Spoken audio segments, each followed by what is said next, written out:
Dealing with a serious disease isn't easy for anyone, but it is especially hard for children. 14-year-old Tova Lazar had leukemia 5 years ago. And how about your thoughts about dying? I was kind of scared, but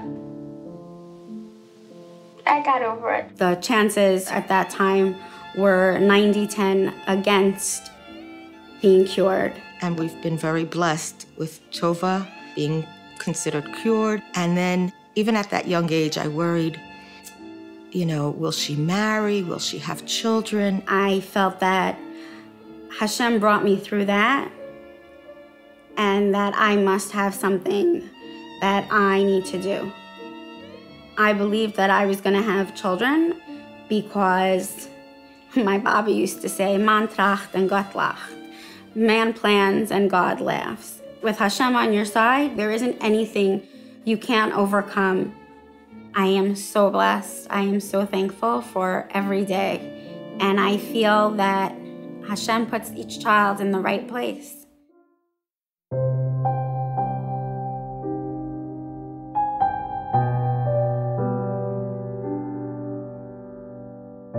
It's amazing. You see Sashi today and you don't find anything amiss. I'm friends with some 8th graders who are in Kushner and are in Sinai, like Connie and Juliet. I'm friends with some of the boys in my class. At least I think. I don't know.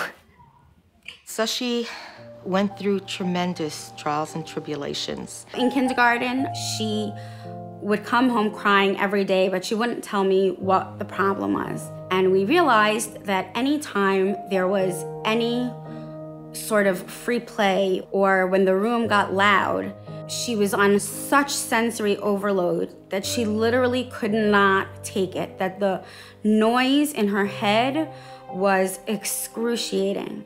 They called us that she failed the hearing exam, and we found out that she was completely deaf in one ear.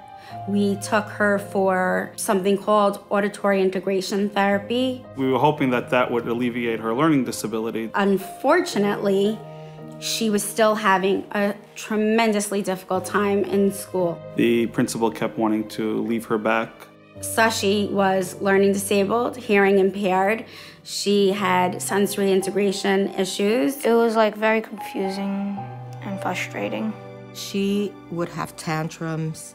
She had a short fuse. It was hard. It was hard to see her like that because that wasn't Sashi. There was one point where Sashi came over and she said, I don't understand why Hashem would do this to me. I looked at her and I said, you know, Sashi, everything that Hashem does, he does for a reason. And right now, I can't tell you why you have to go through this. And I can't tell you why we have to watch you suffer. But maybe the reason is so that when you get older, you can help somebody else because you'll understand from a part of your heart that nobody else will be able to understand. But there were so many trying stumbling blocks along the way. There were points where Sashi wanted to give up. She said, I don't understand why I have to go to school.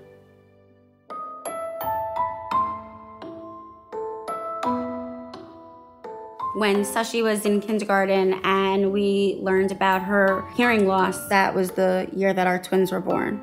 Sarah had with her twin Henny what's called twin-to-twin transfusion, where one is recipient of all the good stuff that you need, and the other one was the donor who gave all the good stuff. So Sarah was the donor. So when she was born white as the lights, and they didn't know if she was gonna live. So Henny was home within 8 days. Sarah was there for just under 5 weeks. She had 4 transfusions. She was on a ventilator. She needed a feeding tube. You saw differences as they were getting older. One could sit up more, one could hold their bottle better. The twins are just so cute, but no one realizes for Sarah it was so hard. She was in a special ed program always.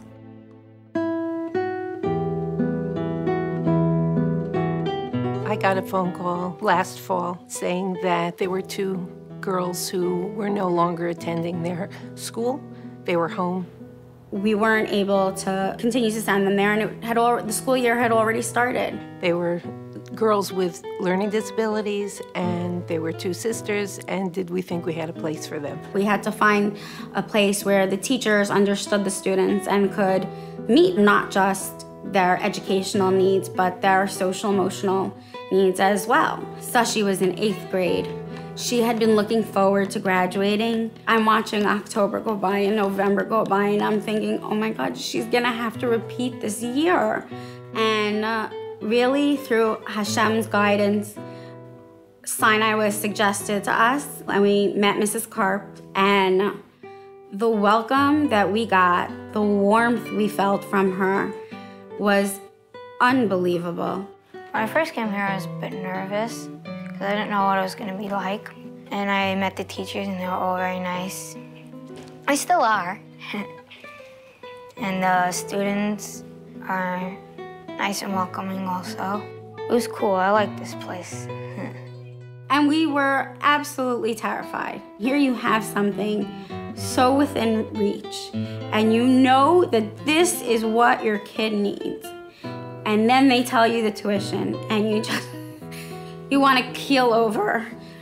And I have to say, of all the schools I have dealt with, Sinai was the most respectful and reasonable, and they care about helping the kids. From an academic perspective and financially as well, we really bent over backwards to make this work for this family, for these 2 girls in particular, because we knew that if we could just get them here, that they'd be in a really different place pretty soon, and sure enough, that's happened. It was a wonderful thing for us as a school to welcome in these 2 terrific girls.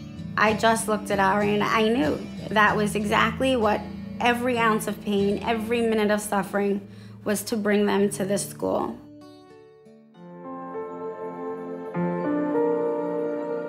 Sarah has a severe learning language delay. Taking in information, making sense of it, holding onto it, and giving back answers at this point is still quite challenging for her. This makes learning very hard because language is infused in every learning experience, whether it's Parsha or it's reading or it's math. It also means it's hard for her to be able to express herself well, which then makes it socially difficult for her sometimes. We could help them and make them be happy. We use a lot of different kinds of tools in working with our kids.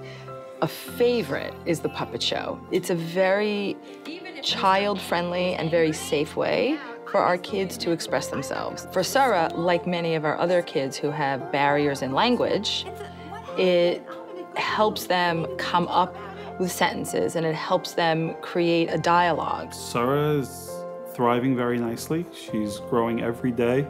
Her social skills, her behavior, her didactic, everything is just merging all together very nicely. The swiftness in which she has learned a lot of things already, that tells us the future is bright.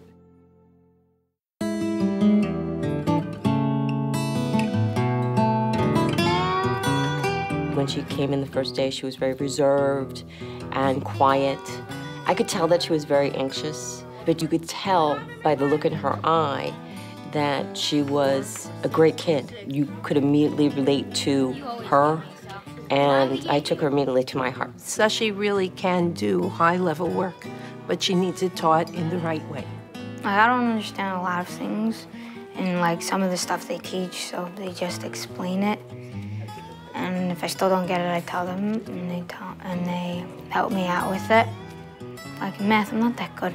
My teacher says I am, but I'm not. Her personality is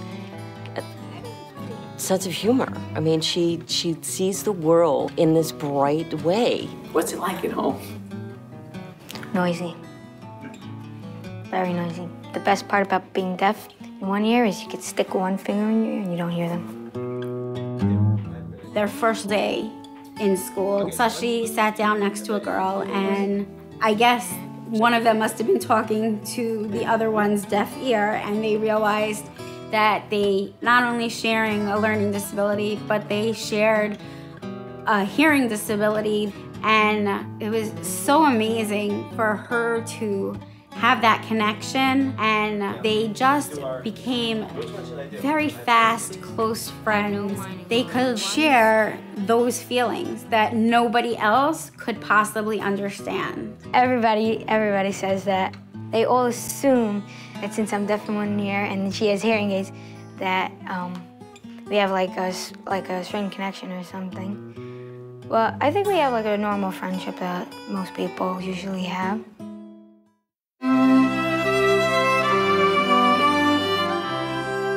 When I went to graduation, I couldn't believe what I was seeing. The way the kids all blend together, you don't even know who's special needs and who's regular education. Everyone's just friends, and it was one big cohesive group. She was so happy. The smile on her face was, I cried every time I looked at her because she was just beaming. I think today is the happiest day of my life because I got to see her grow into this incredible human being over such a short amount of time. Are you excited about high school? Yeah. Yeah? Now, Sashi is in our Ma'or High School, which is housed at the Ray Kushner Yeshiva High School. She is in small Ma'or classes, but has inclusion opportunities with Kushner classes as well. Sashi's great in my class. She contributes happily in very creative, inspirational ways. Our Ma'or students go to college. No matter what deficits they come to us with, our job is to make sure that they're ready for the next step in their career. A doctor, a therapist, something around those lines would not be very far off for her because she could sympathize and empathize. You'll have to check back with us in 8 years when she finishes college. I called Mrs. Carp and I said, "You've changed her life." You have these kids who were so quiet before and just didn't do anything who now become alive, and it's what a parent wants to see in their child. We've been touched and blessed so much by being a part of Sinai, and we are so thankful that they accepted us and our children, and that they have shown us how incredible our children are and how they appreciate how incredible our children are.